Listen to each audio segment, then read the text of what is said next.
is back. Give me that. Woo.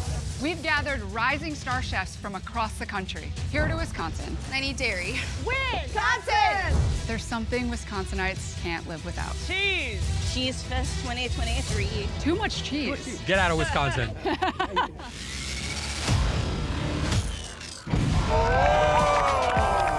There are a few new rules. There'll be no immunity given for a quick fire win. I love when it's shaken up.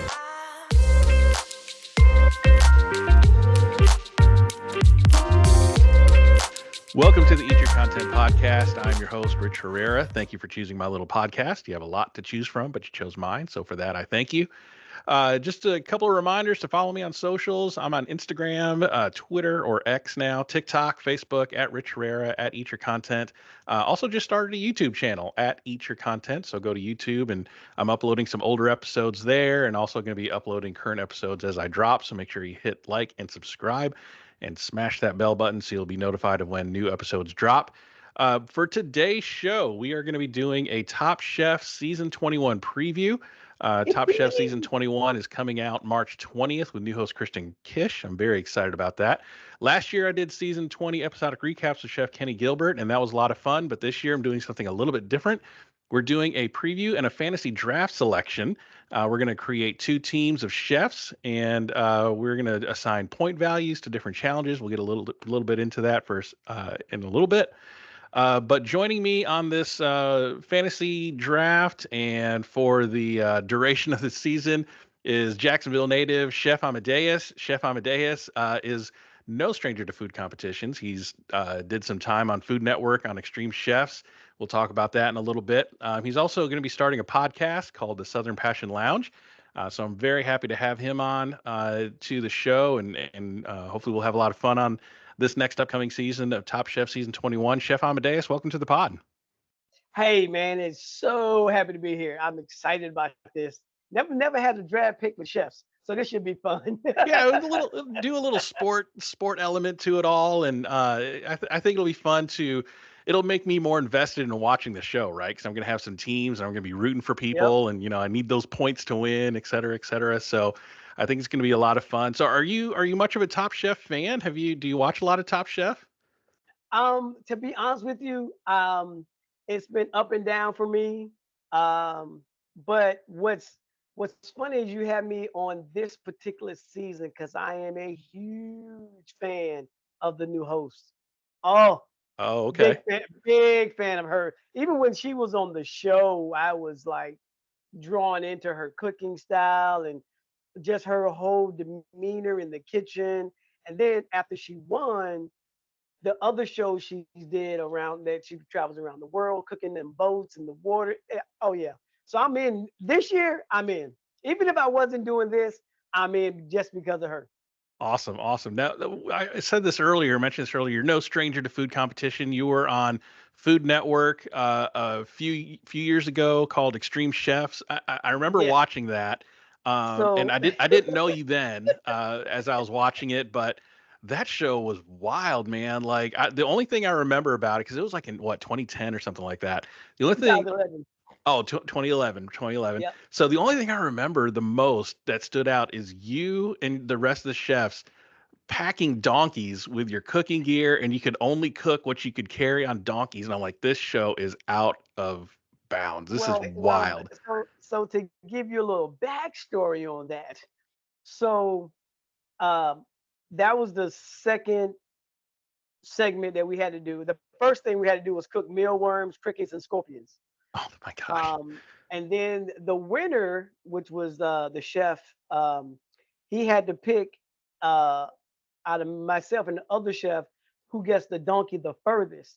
Well, he thought the girl was a bigger threat, so he sent her way to the back. And so my donkey, when I got to the pantry to get all my stuff, I grabbed everything, then I went to go to the cooking station, and I forgot my chicken. I forgot to pick up the protein. So I'm sitting there like, oh my God, they're gonna send me home because I forgot the chicken. Well, they tell me to go back. They deducted some time off, 10 minutes or whatever it was. And I still came back when they got my chicken, got to the station, and not only did I come back, but I came back and was smoking them because that's my thing is cooking off the hip.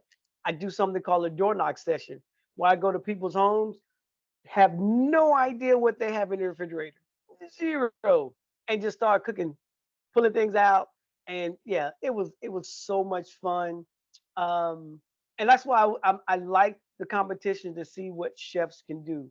Top Chef is one of those shows where I think my only disappointment in that in the Top Chef is some of the chefs when they win, they open up restaurants or whatever, but they don't cook what we saw them cook on the show. Okay. They cook something totally different, and I kind of disappointed by that. Yeah. Yeah. Well, you're kind of restricted on Top Chef. It's like you can only now lately in the last few seasons, they've been a lot more lenient and creative. Like they would give you parameters, but like Chef on season 20, it was very much showcasing their creativity. So I think they're loosening up a little bit on that and letting the chefs kind of cook their thing. So we'll see what happens on season 21 and how that happens. So Well, see, maybe. that's where the draft comes in. As we were reading the chefs and their bios, Uh-huh. like you say, I'm hoping that they take the leash off these chefs and let them take off. Let them go, right? Just let them go. So let's talk a little bit post Food Network. You kind of struck while the iron is hot there, and you've made a name for yourself, especially here in Jacksonville. You got a line of spices that people can purchase online, and Southern Passion spices, and you're also going to be starting a podcast of your own called Southern Passion Lounge. Tell me a little bit about that. What can people expect? So I did a Southern Passion Lounge a while ago while I was started in Seattle. I did it for 5 years, and I spoke to chefs for 2 hours every Monday.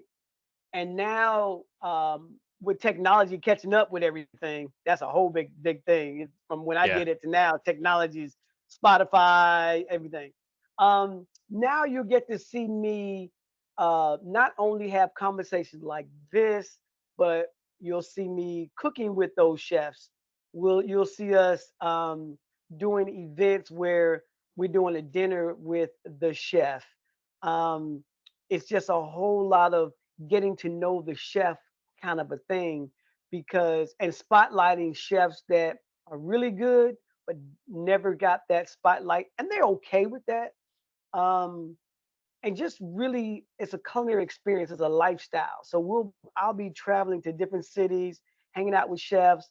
Some of my listeners will get a chance to come with me and hang out with these chefs, Wow. have dinner with them. We go to somebody's home and we'll just cook, sit around, we'll have chefs. There's nothing, I tell you this here, no one knows how fun it is to everybody like well shutting down the club at night.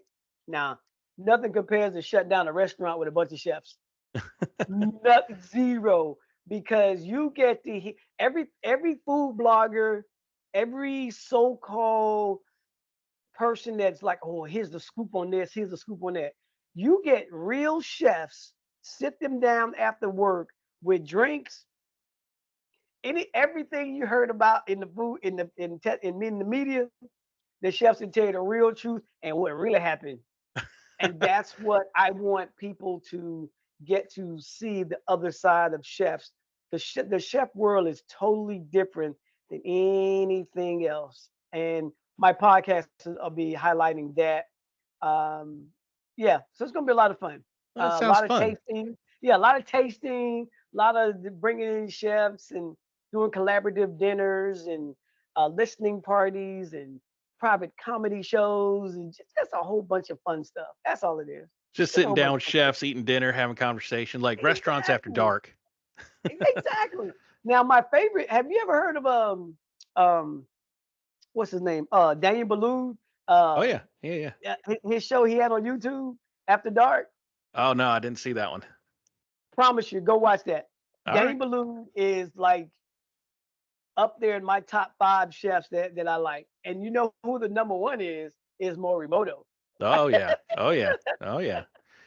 Well, I, excellent. I That have sounds. yeah, I That's. happened to have a conversation with him in New Orleans. Oh, cool. He was the guest chef at the ACF national conference in New Orleans, and I went because of him. And he did not disappoint. We had a great conversation. We talked about he's opened up a restaurant in Seattle, and I was like, oh, I got to get back to Seattle because I've been to his one in Philadelphia. Great guy. Just, I mean, I've been a fan of his since Iron Chef, the Japanese version. So yeah, this has just been just yeah, great guy. And to see him part of this show is absolutely wonderful. Awesome. Awesome. Well, that sounds awesome and sounds fun. So Southern Passion Lounge, I'm sure you'll let us know and as we record Yeah, subsequent weeks when it's going to yeah, launch and where people can find you. And so that's exciting. yes, sir. So let's get right down to it. Let's preview Top Chef 21 real quick. So we got a new host. So season 20 was Padma's last season, and she's been on the show. She is synonymous with Top Chef. She's been on the show since season 2 until season Yep, 20. I mean, we're talking 19 years of Top Chef. And you think of a host that is so synonymous with that show, leaving a kind of a big gaping hole in who's going to play host, and they fill it with Kristen Kish. I can't think of a better host to take over this show than Kristen Kish. She's the winner of season 10. And she's been yep, on both sides of the judges table. She's been a competitor on season 10, and she's been a judge in season 20 and in previous seasons since then. She came in from Last Chance Kitchen, I think, and won the thing yep. before. So That's she what I has, was digging about her. She went to Last Chance Kitchen and fought her way back up and yep, just took and off. won the thing. So she has very unique position of being in almost every aspect of Top Chef in its current iteration. So she is going to have experience in knowing everything of what the contestants are going through. Hosting chops. Let's talk about that for a second. She co-hosted Iron Chef: Quest for an Iron Legend on Netflix. I don't know if you caught that one. Yep, She was on True TV's Fast Foodies, which I thought was a really hilarious show. That was fun to watch. And then Nat Geo, I think, is probably her biggest hosting called Restaurants at the End of the World. yep. So you said you were a big fan of hers. So what is it about Kristen Kish that you're a big fan of, and what are you looking for in Top Chef 21 for her?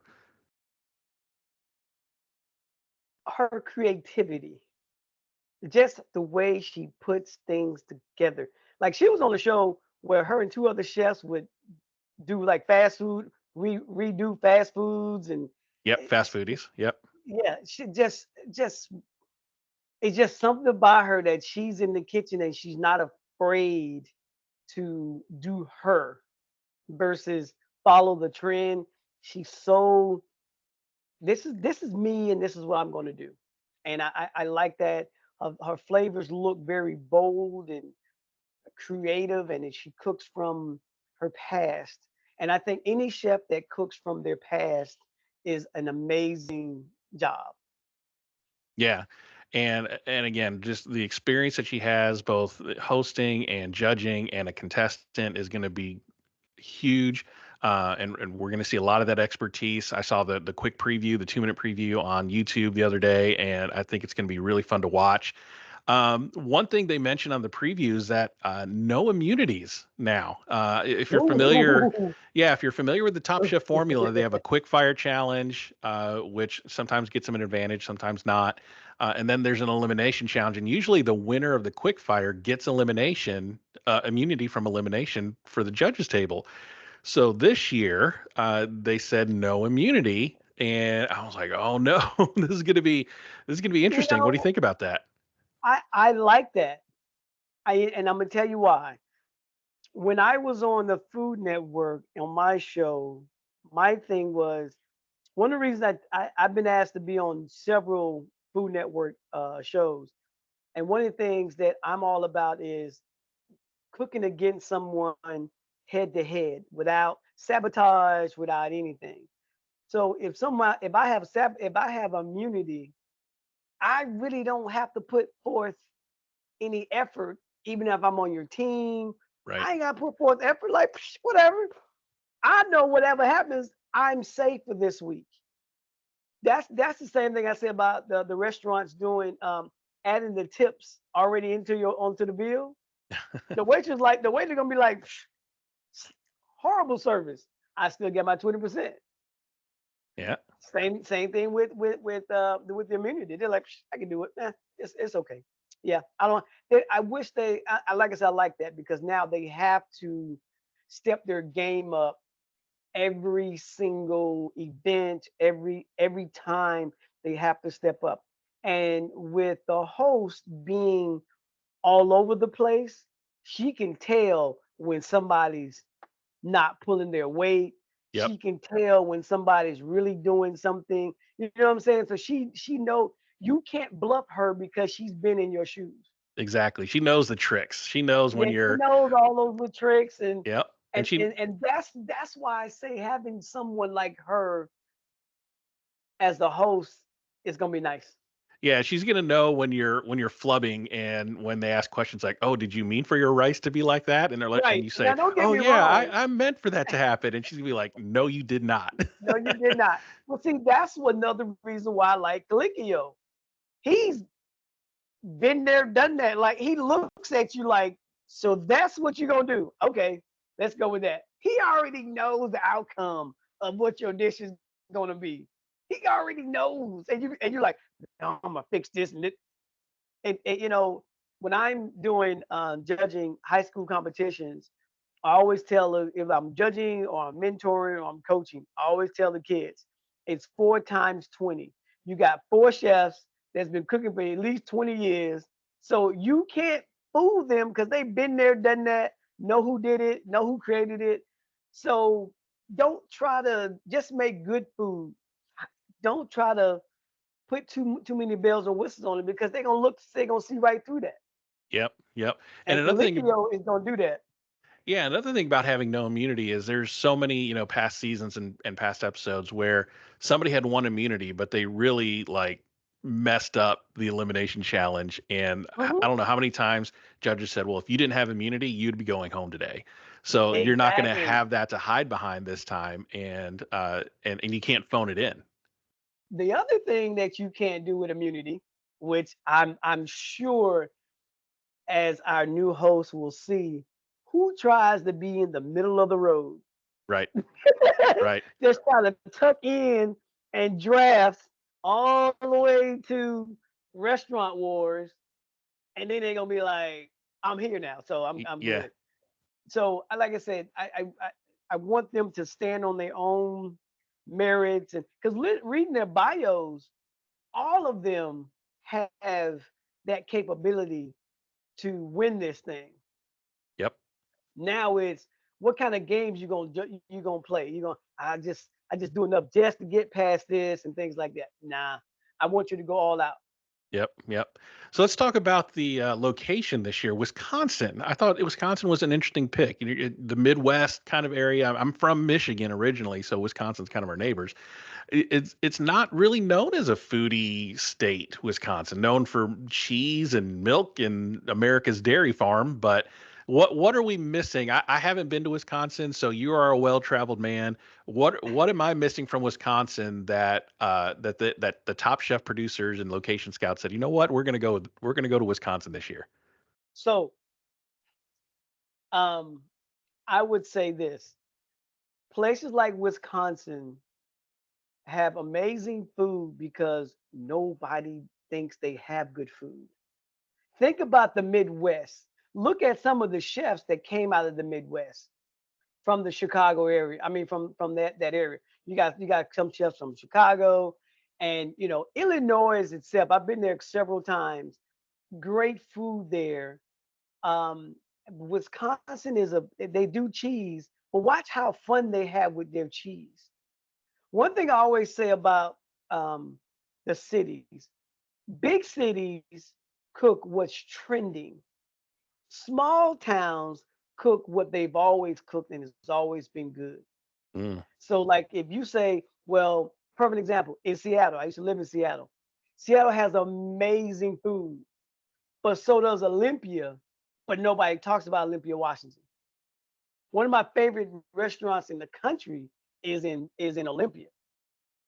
So, like I say, those places have chefs that want to be creative and push the envelope. And I think it's just a different place. I'm looking forward to seeing what products they bring. Of course, they're gonna have cheese, yeah, of course. but so cheese, there's beer, Yeah. there's the culture there. If I'm not mistaken, I could be wrong. I do believe there is a big they do a lot of things with beer out there. I want to say there's a German area out there. Not sure, I think you're right. but I think that with nobody goes to Wisconsin. Now they put a spotlight. Think about this. Every time somebody's going on vacation, they'll never go to the Midwest. Right. They'll never go to say, we're going to Minnesota. We're going to Wisconsin for our vacation. No, why not? Everybody goes around the country. Yeah. They go from the New York, Florida, Texas, California, see what, and then they don't even go across the North and South Dakota. Right. Right. I They make think the was route. yeah, they're flyover states, right? So I'm Right. thinking I'm thinking I'm going to be seeing a lot of probably comfort food type challenges in Wisconsin, maybe at least a couple. Yep. From what you were saying, exactly that. Uh, and one thing that Top Chef does really well is promoting from the latter seasons has done a really good job of promoting the local area, really focusing on the local cuisine in the area, local chefs in the area, highlighting restaurants and things that are going on. And every city they go to for a season always has a boost in tourism the following year. So I think Wisconsin was a dark horse pick. I was not expecting that for season 21, especially coming back from someplace as cosmopolitan as London. You know, they were in London all last year, But and now here's we're my coming back thing to the though. states in Wisconsin. But here's the thing I like about what Top Chef does. When they go to a city, wherever they go, um, like you say, they highlight those chefs there. They highlight those restaurants. They look to see who is the chef in that city. Like when they were in Seattle, they went to my buddy's restaurant, Campagna, Daisley Gordon. So they went to his restaurant. Great guy, great chef. He's really big into mentoring. So are the other chefs that they bring on that are in that city. I'm sure that Wisconsin has a lot of chefs that are doing some great work. And I really hope they highlight some of the female chefs that are in Wisconsin. That's what I'm looking to see is what the female chefs do in Wisconsin. I'm a big fan of watching female chefs get their flowers Yeah, versus the male dominated boys club kind of a thing. That's something I really, as you see, I'm a big fan of the host. yeah, yeah, um, like when I lived in Seattle, one of the things that I found out through all my travels in the area, there are more female chefs in the Pacific Northwest than anywhere else in the country. When I was there in 2000, from 2000 2011, and the food in the Pacific Northwest changed me coming from Florida, then going out to the Pacific Northwest in Portland, being involved with the chef chapters, the ACF chapters in Portland and Seattle. It just so much creativity out there, and what the women are doing in the food scene right now. yeah. Bravo, bravo. Absolutely, absolutely.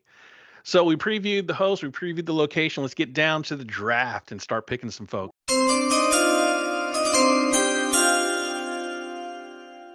So I want to Let's go get over the down. draft rules for everybody.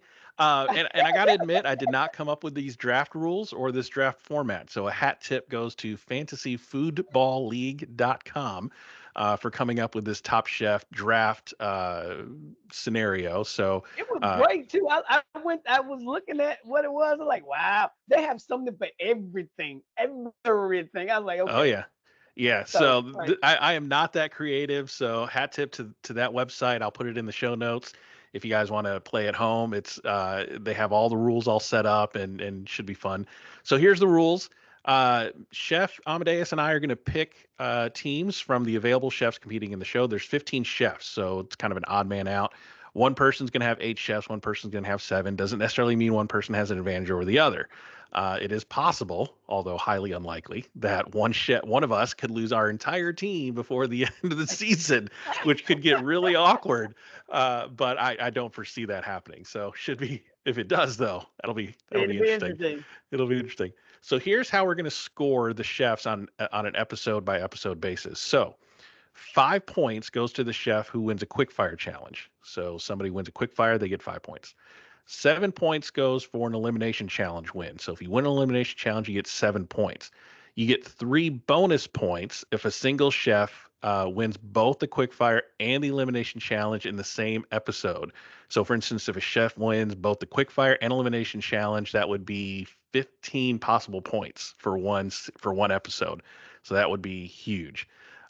3 points if a chef is in the top of the judges table, minus 2 points if a chef is on the bottom of the judges table. So, you could have a chef that goes on a losing streak and is on the bottom of the judges table, the bottom 3, and you're running into the negatives. So that's a possibility.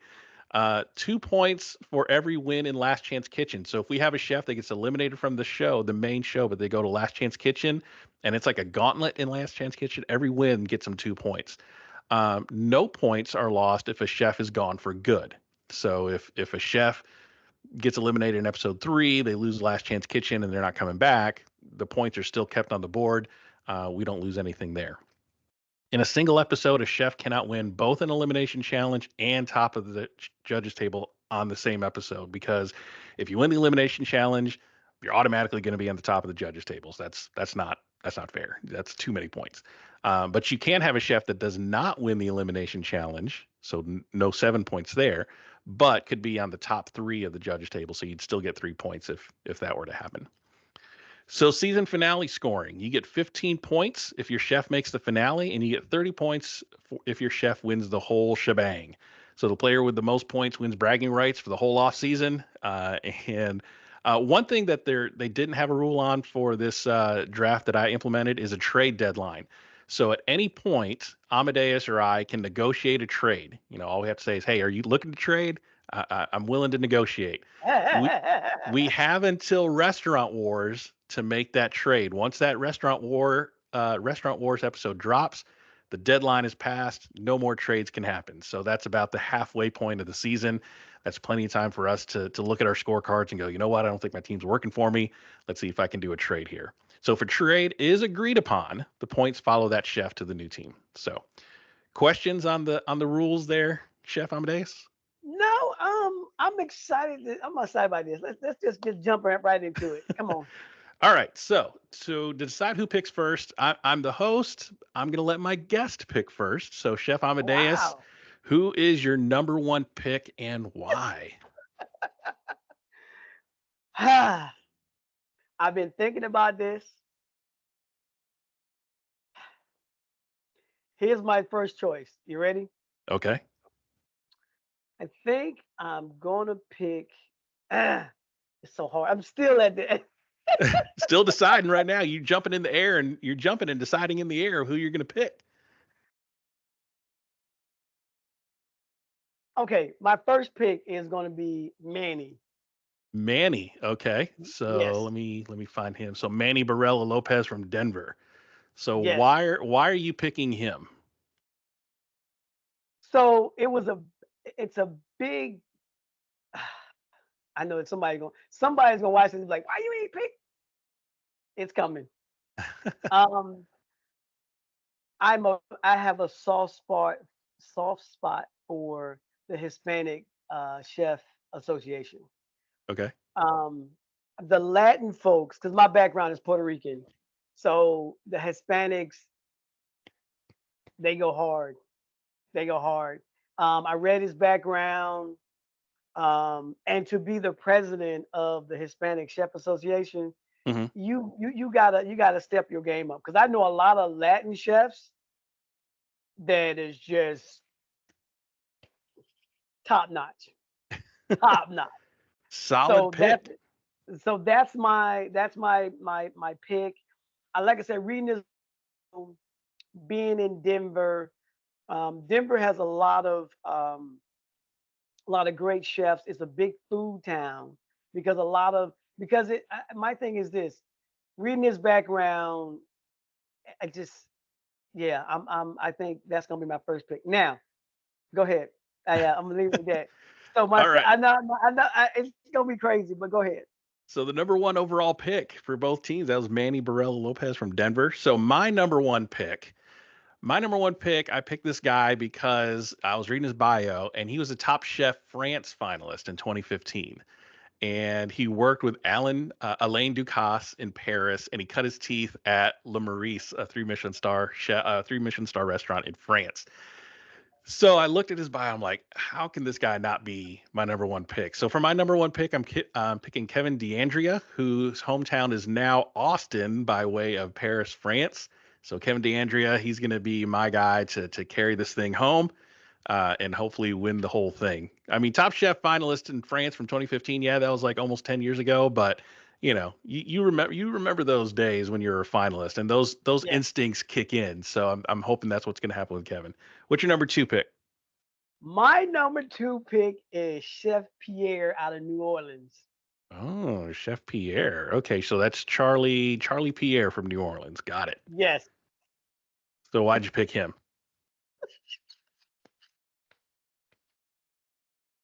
I know him. Oh, you know him I've like eaten at, personally? I've eaten at his restaurant. So once again, I was in New Orleans for a conference, and I was introduced. I've cooked in. I was a guest chef in Haiti at a food festival called Gouy Save, and I worked with a lot of Haitian chefs.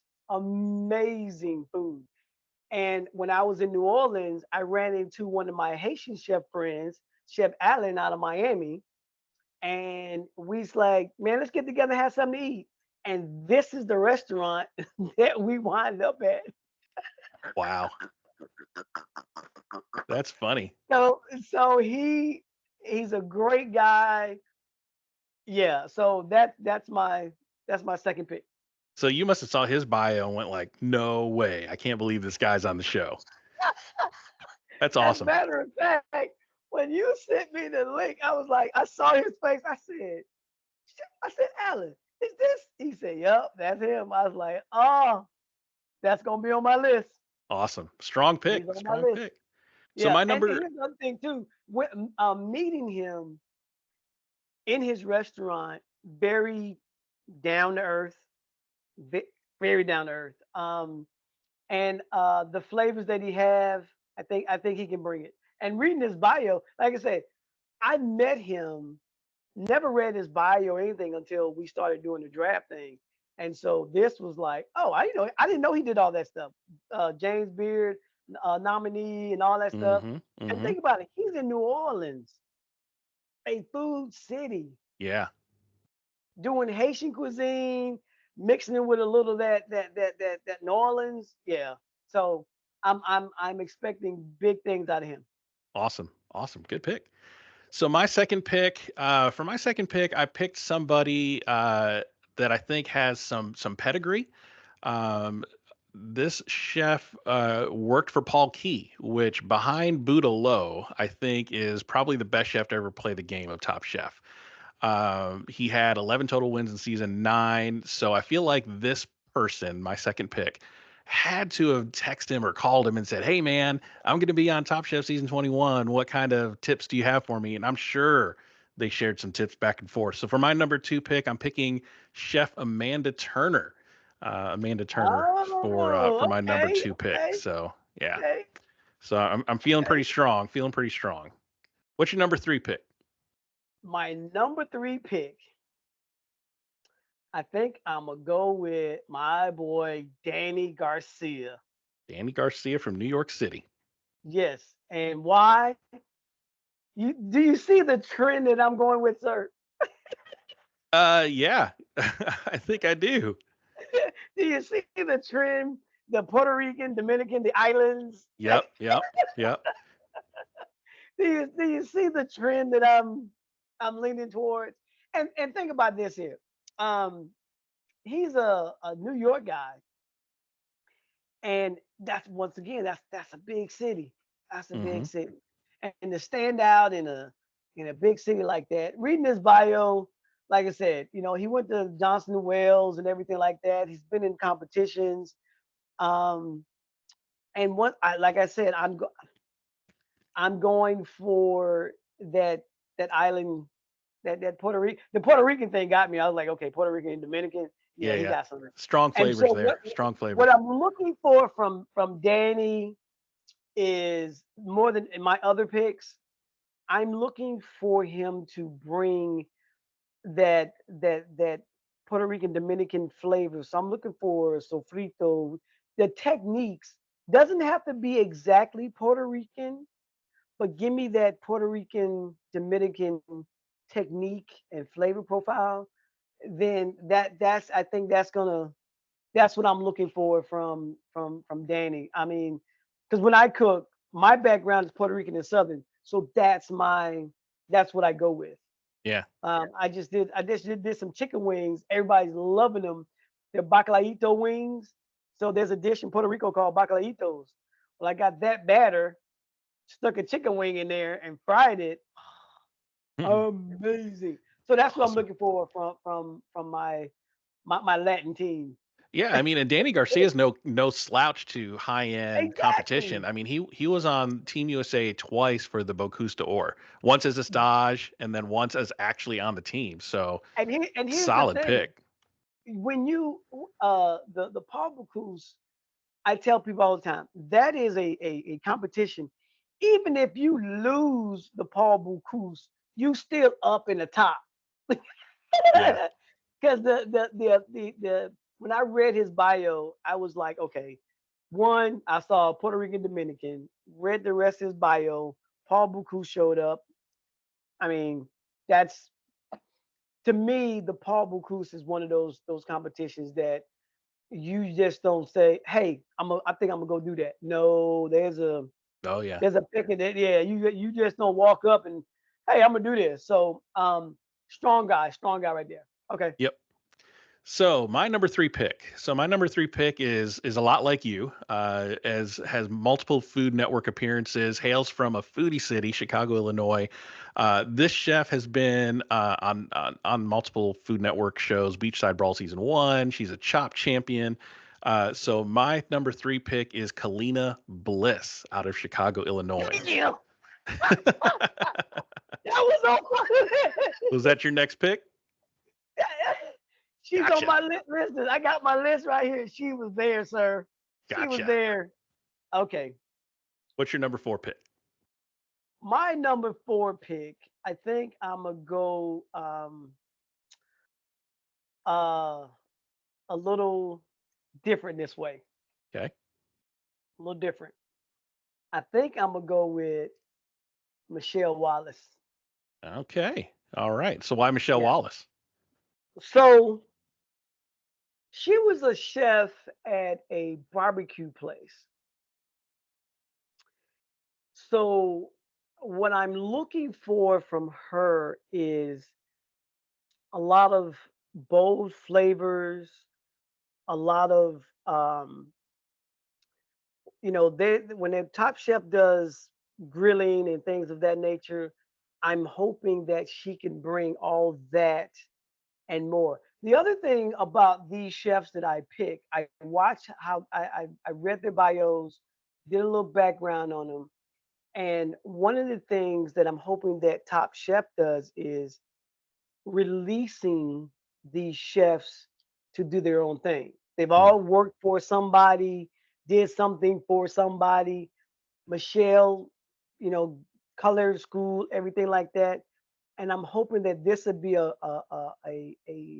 platform that she can show you what she can do. I told you I'm a fan of women in the kitchen. I'm hoping that she can show you, wow, this is what I can do with all yeah. the techniques that I've learned over X amount of years. Yep. Here's my time to shine. So Michelle is my choice. Nice. Nice. Solid pick. Solid pick. So my number four choice is a fellow Chicagoan, along with Kalina.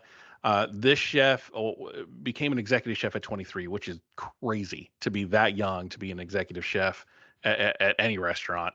and also a two-time James Beard Award nominee, 2019 recipient of the Jean Benchette Rising Chef of the Year Award. My number 4 pick is Alicia Alenes. So I think I'm pronouncing that right. I hope so. But Alicia is going to be my number 4 pick. I think she's going to be great. I love young chefs, hungry chefs, especially when they get on to Top Chef like this at this age in their mid to early 20s. They all they have is one speed, and it's go. And so I'm looking forward to seeing what she does on the show. My turn. Yep, number 5. Number 5.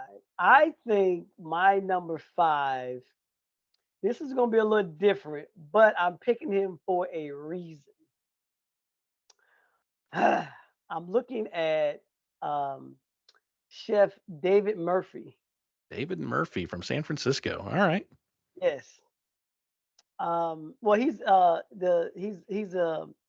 the reason I'm picking him is he's he was born and raised in Texas,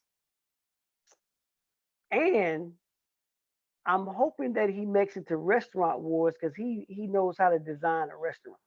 Oh, okay. All right. You Interesting know, pick. yeah, reading his bio, he's done. He went to the Le Cordon Bleu and all these things there.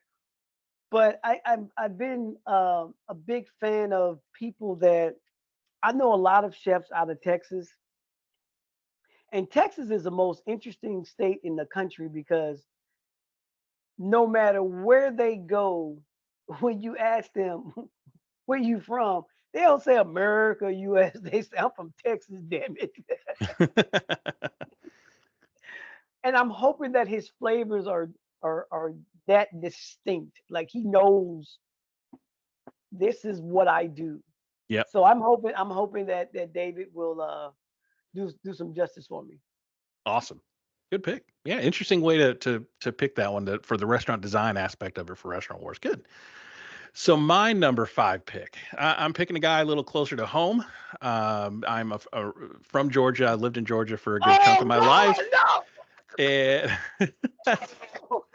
and I love Athens. I think Athens is a very underrated foodie city. You suck, dude. And, You suck. I don't like you. I'm and done. yeah, so for my number 5 pick, I'm picking Kenny Wynn from Athens, Georgia. Like I said, great foodie town, underrated foodie city, great town. And he doesn't have any major accolades. I feel like he's an underdog. And one thing I love is a good underdog story, especially in Top Chef. So Kenny Wynn for my number 5 pick, expecting great things out of the South, out of Athens. Hopefully he will be representing well. You suck. That's all I gotta say. That's all I gotta say. You suck. Okay, so man, ah,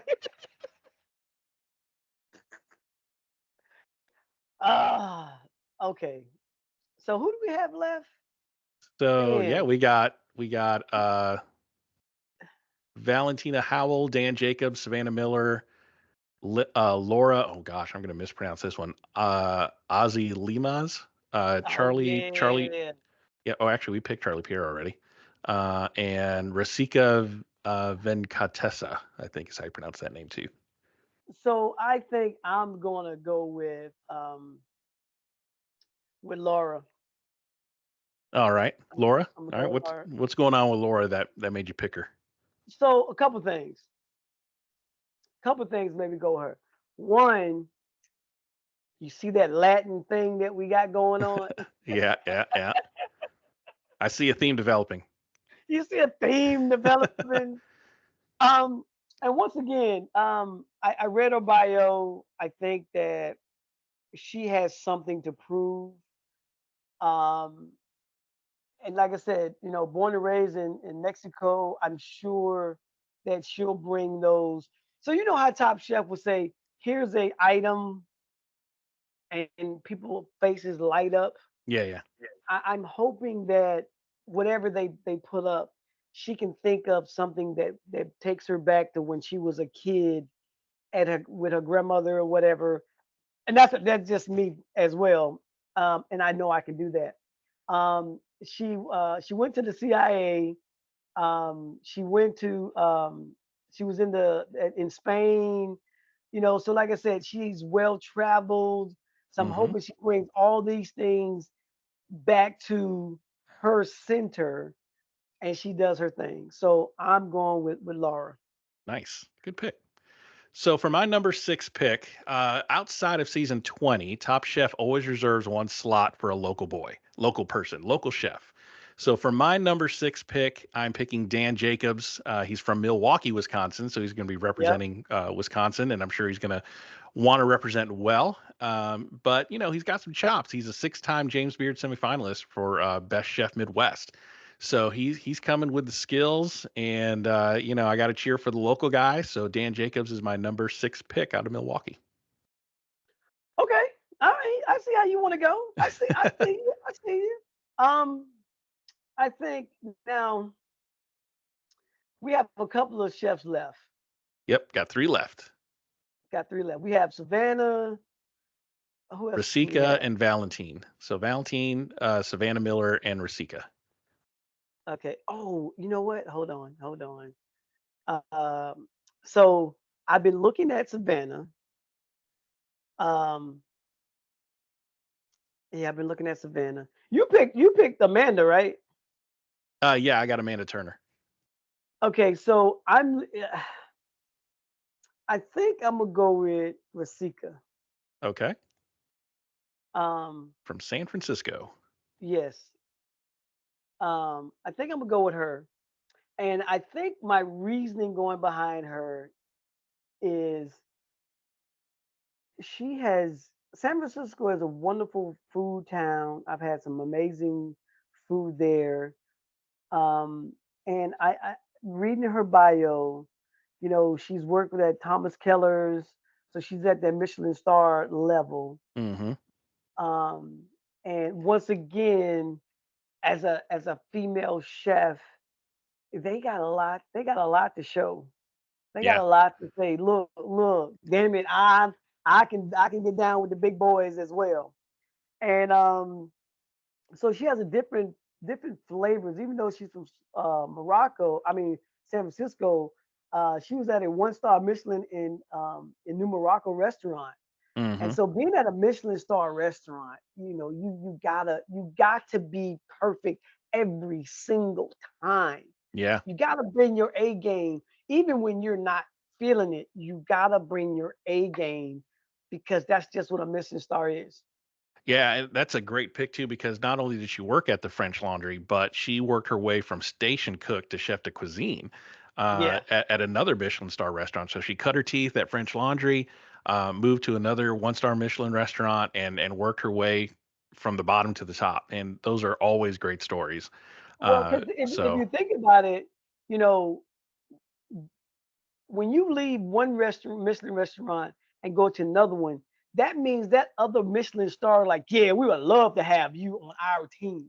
yeah, You see what I'm saying? yeah, And that's why I would love to have her on my team.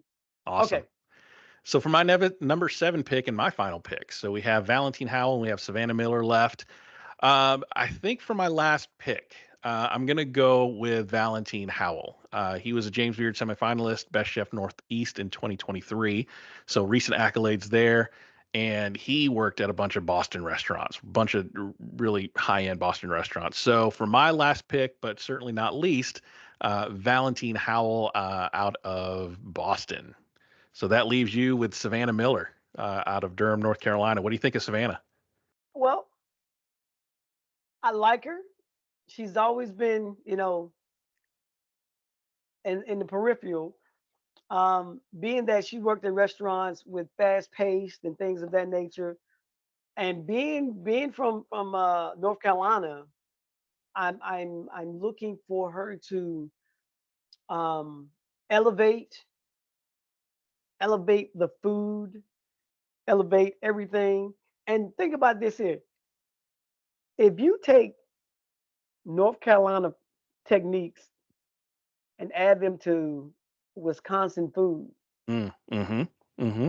oh man, Yeah. come on now! Should be good You on the take comfort you food challenges. exactly. You take a southern North Kakalaki up to Wisconsin because she won't have those southern comforts with her in Wisconsin, but she's gonna bring them with her Oh yeah. because that southern girl is there, Yep. So yeah, like I say, she's born and raised in North Carolina, and North Carolina is known for really good comfort food. Mm-hmm. I'm looking to see what she would do with something over a grill.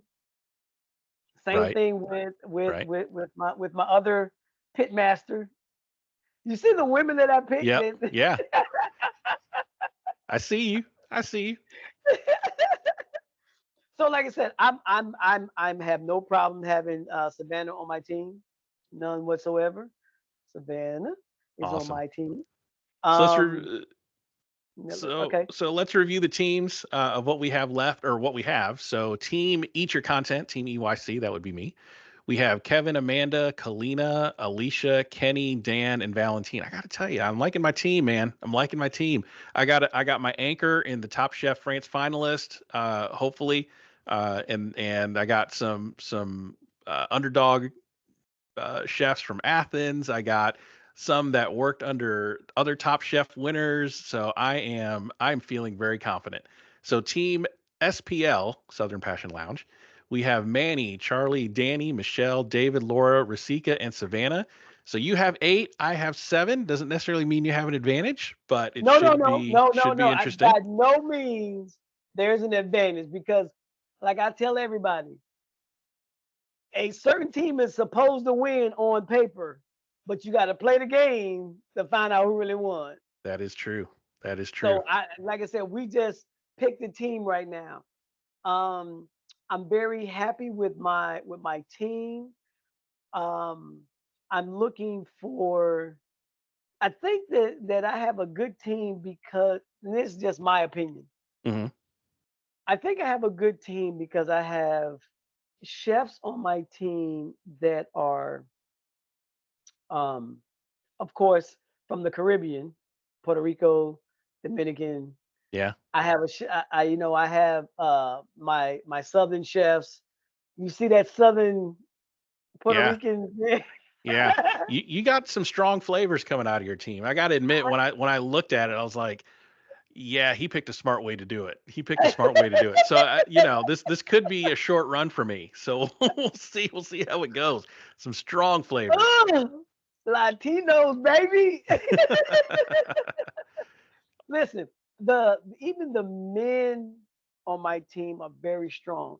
But I tell you this, the women on my team from Savannah, Rasika, Laura, Michelle, I'm really looking to see what they can do in the first 3 seasons. Yeah. I mean, in the first 3 episodes. And I'm gonna tell you why. Because the first 3 episodes are the ones that set the pace for everything. Yep. That first quick fire, oh wow. Get the nerves That out. first, even the first challenge, everybody's gonna be like itching to do their thing. Yep. And I'm telling you this, I the first 3 shows, I believe that my team will survive. Yeah. Yeah. You see, you don't think you're going to lose anybody on your team in the first I mean, episode. it's a strong team, right? It's a strong team. So the first episode gonna let everybody see what everybody know how to do and who's Yep. afraid and all those things there. Now, granted, do I know what they're gonna do? Have no idea. Right. All I do is know read like we do. Read the bio. The only one I know here, personally that I've eaten his food is Chef Pierre. Hmm. And but the rest of them, like I said, reading their bio. Um, and I got 4 women on my team that I'm just tickled pink about. You got the one that I wanted, Kalina. Who? Oh yeah. Yeah. Yeah. Yeah. Yeah. See, now I'm gonna tell you this. I'm gonna tell you why I wanted her on my team. I wanted her on my team because of the Pacific Northwest. Yeah. Yeah. So I'm gonna tell you, I'm a Southern man, and when I went to the Pacific Northwest, it literally opened my eyes, my taste buds, and I know the food and the culture in the Pacific Northwest. I've cooked in Portland, I've cooked in Washington State, I cooked in Idaho. So you know, was I in Idaho? No, I was up in Spokane. That's like 2 blocks away from Idaho. So I cooked in those areas in the Pacific Northwest, and the flavors, the culture, and I'm sure that she sucked all that in Oh to yeah. say this is what we do. Listen, as soon as the seafood come out, it's a wrap. Well, folks, the teams are set. So we are all set and ready to go for Top Chef Season 21, dropping on Wednesday, March 20th at 9 o'clock Eastern on Bravo. And they're doing 75-minute episodes. These are a little longer than usual. So be sure to tune in. I'm going to post our teams up on social media here in the next few days after we get this edited and out. And leave a comment. Who do you think made the best team? Who do you think who's going to win this thing? And who made some really bad picks and who made some really great picks? So leave your comments below. Make sure to like, follow, and subscribe at Eat Your Content and at Rich Herrera, and make sure you hit the bell on YouTube to know when this episode drops, so you can kind of see how we progress through the season. Chef, great picks. I'm looking forward to the season, how it plays out. Oh man, I can't wait.